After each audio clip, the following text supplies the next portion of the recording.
Good evening, visitors. Welcome to the Australian War Memorial's Last Post ceremony. My name is Richard Cruz, and joining us today from the Royal Australian Air Force is Officer Cadet Sarah Welsh. We welcome the veterans who have served, those that are still serving, and the families that love and support them. We acknowledge the members of RSL and Services Clubs Association, RSL Victoria and RSL Queensland, who are watching the broadcast of this ceremony across Australia. During this evening's ceremony, wreaths will be laid at the base of the Pool of Reflection by visitors and students on behalf of the following schools. From Queensland, St Paul's Secondary Primary Department, Bald Hills, and from New South Wales, North Narrabeen Public School. I invite you all to please stand and join in singing the National Anthem.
Students, you may be seated.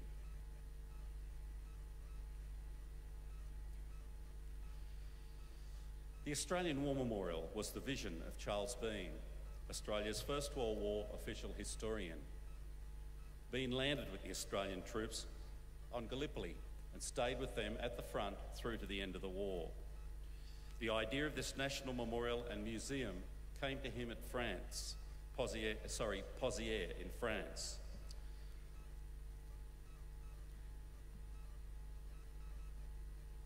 Bean's idea was that this would be a place where families and friends could mourn loved ones buried in faraway places. It would also be a place that could help all Australians understand what these men and women had endured and what they had done for us. Bean's vision, to which we remain true, is best expressed as inscribed in the entrance to the memorial's galleries. Here is their spirit, in the heart of the land they loved, and here we guard the record which they themselves made.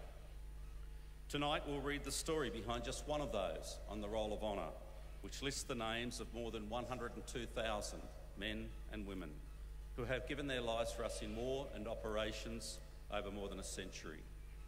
But first we present a lament, Flowers of the Forest. Wreaths and floral tributes will now be laid at the base of the Pool of Reflection.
Today we remember and pay tribute to Sergeant Edward Pike.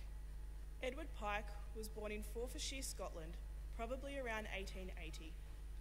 By the time he came to Australia around 1910, he had 12 years' service with the Army Service Corps in the British Army and had reportedly fought in the Boer War with distinction. He was married to an English woman, Edith, although it is unclear whether they were married before or after coming to Australia. Shortly after his arrival, he went to Broken Hill, where he spent most of his time working as a butcher, although he also worked for the BHP mine for a period of time.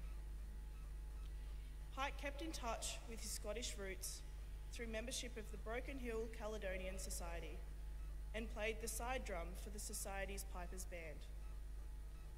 Edward Pike enlisted in the Australian Imperial Force shortly after the outbreak of war in 1914.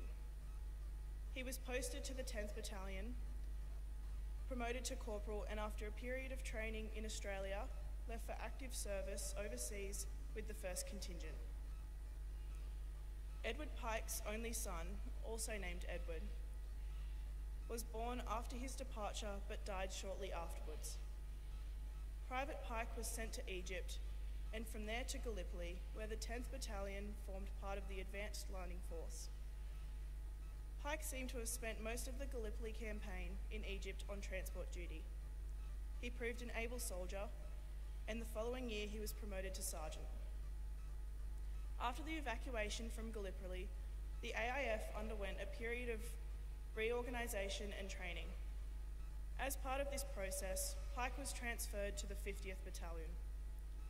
He arrived in France in mid-1916 and fought at Pozières and Mouquet Farm, coming through the vicious fighting unscathed. The 50th Battalion then went to a quieter sector of the front in Belgium to recover from its heavy casualties, returning to the Somme as winter set in. The winter of 1916 and 1917 proved to be one of the coldest on record in northern France. On the night of the 22nd of December 1916, Sergeant Pike was in a hut in Moylan. He chatted with another member of the 50th, Private Thompson, for half an hour, complaining about feeling cold, and went to bed about 9 p.m. Pike slept in a corner on a blanket covered by 2 more blankets. In the morning, Thompson tried to wake Sergeant Pike and discovered he had died during the night. Sergeant Pike's cause of death remained somewhat of a mystery. He had not been sick, and he had been in good condition and healthy in the weeks beforehand. In the end, a medical examination concluded that he had probably died of the intense cold. A few weeks before his death, Sergeant Pike had written a postcard to his wife saying, "Keep smiling, for I long to see your dear face again." He was 37 years old. His name is listed on the Roll of Honour on my right amongst 62,000 Australians who died while serving in the First World War. A photograph of his headstone is displayed today beside the pool of reflection. This is but one of the many stories of service and sacrifice told here at the Australian War Memorial. We now remember Sergeant Edward Pike, who gave his life for us, for our freedoms and in the hope of a better world.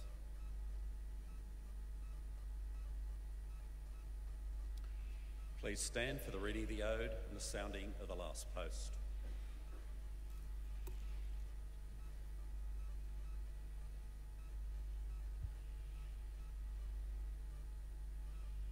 They shall grow not old, as we that are left grow old.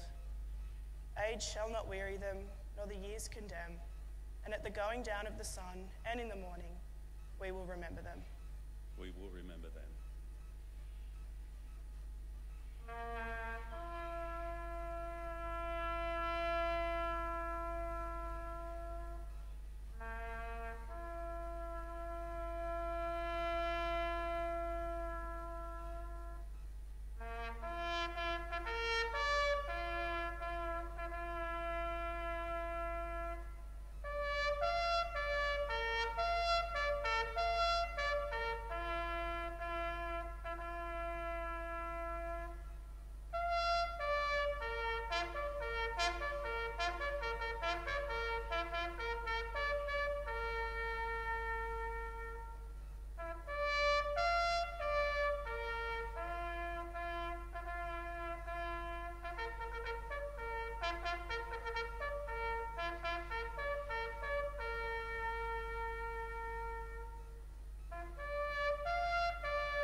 lest we forget.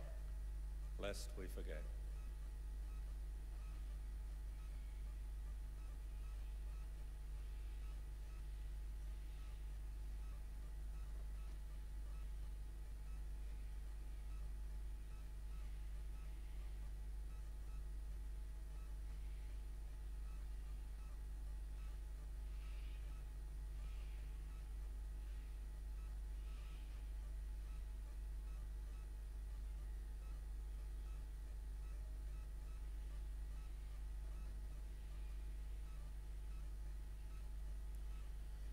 We leave you this evening with the words of the memorial's founder, Charles Bean.